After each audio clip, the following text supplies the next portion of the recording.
Alright guys, so from today I'll be reading from the Ugaritic Baal Cycle. This is the book of Satan. This is the book of Baal, also originally known as Hadad.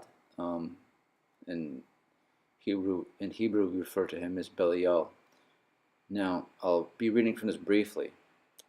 Under the throne of Prince Yam, Yam refers to Chokmah, or the second sphere, Yah.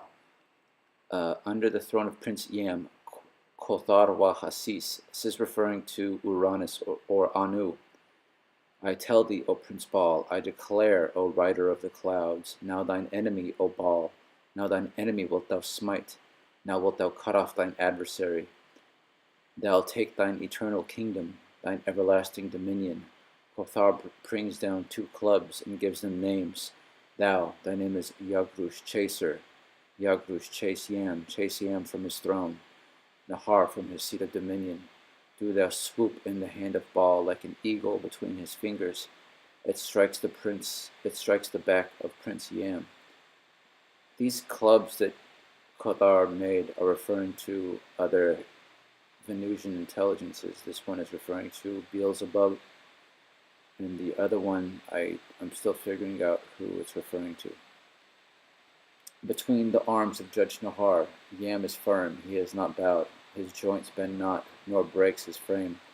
Kothar brings down two clubs and gives them names. Thy name is Ayumar, driver. Ayumar, drive Yam from his throne. The clubs in this story do hurt Yam, and he gives way. Then by name Athtar chided, Dry him up, O valiant Baal, dry him up, O charioteer of the clouds, for our captive is Prince Yam, for our captive is ruler Nahar. So Athtar actually is Lucifer, also known as Moloch, or Melech. I made a video on this earlier. So these are all Venusian intelligences. What this story really is about is the fall of Mercury and the rise of Venus in the age of Pisces. Then quoth Lady Asherah of the sea, Asherah, our king is Baal, our sovereign second to none. All of us must bear his gift. All of us must bear his purse. Lady Asherah of the sea, now too the seasons of his reigns will Baal observe, the seasons of with snow, and he will peal his thunder in the clouds, flashing his lightning to the earth. So once again you see all the Venusian intelligences now serving Hadad. And here Anat speaks, his sister. Surely I smote the beloved of El Yam. Surely I exterminated Nahar, the mighty god. Surely I lifted up the dragon, I overpowered him, I smote the writhing serpent, encircler with 7 heads.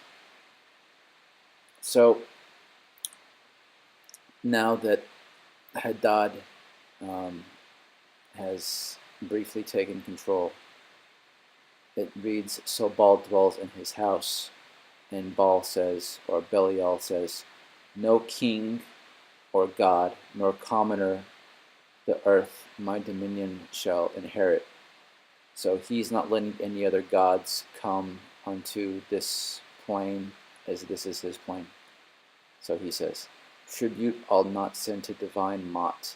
Now Mot in this story is, once you know Kabbalah, you'll realize how disrespectful and just stupid all of these Venusian intelligences are. They completely disrespect the gods who created them and who create existence in general. Ma'at refers to Ehye, or Keter. That's the sphere that makes all life possible for all of us. So let's just keep reading. Not dispatched to El's darling Gazir, Mot calls out his soul. The beloved thinks in his heart, I alone will have sway over the gods, so that gods and men may feed, who satisfies the multitudes of the earth. That already tells you this really is the book of Satan. This is Hadad's attitude. He's just a complete dick. There now, he's talking to his friends. Hadad is talking to his friends. There now, be off your way unto the mount of Tergozia, unto the mount of Therumegi, into the ridge of the loam of the earth. Lift the mount on your hands, the elevation upon your palms, and descend to the depth of the earth. Be of those who descend into earth. There now, be off your way into his city pit. Lo, the throne that he sits on. Filth the land of his inheritance, yet beware divine messengers. Approach not divine Mot, lest he make you like a lamb in his mouth, you be crushed like a kid in his gullet. Even the god's torch Shapash, who wings over heaven's expanse, is in Mot's beloved's hand. Well, at least they have somewhat much of some knowledge of Kabbalah, or the way of the cosmos works, because this is true. The sun is known as Yahweh, and actually, Ehyeh, in this perverse story, he's called Mot. I find it very disrespectful to even say that, so I'm just going to refer to him as Ehyeh, because that's who he really is. Ehyeh is Yahweh. So, message of the godly Ehyeh. Word of the God beloved Gazir. If thou smite Lotan, the serpent slant, destroy the serpent tortuous, Shaliat of the seven heads. So what he's really talking about is the Lord of Earth, who, if he fails to achieve self-mastery, then Baal or Baal Hadad will eat him up. But here's the thing. You see, this Lord of Earth, who is this Mercurian intelligence, isn't only the avatar for Yam, but he's also the avatar for Keter, because it's really Keter who goes through to Yam and then all the way to Hod, because truth be told, I mean, it's we really could say that all creation comes from Keter, and it's all emanations from him.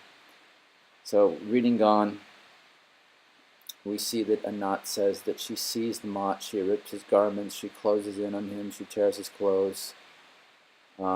This was before, this was after Ehyeh kills Hadad, but then Anat in this story is claiming that she kills Mot or Ehyeh, which you know is stupid and doesn't make sense, because if that really happened, no one would be here.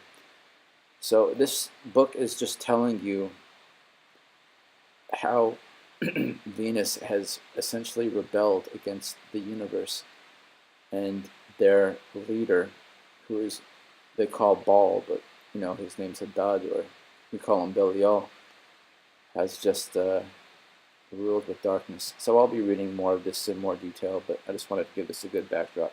All right.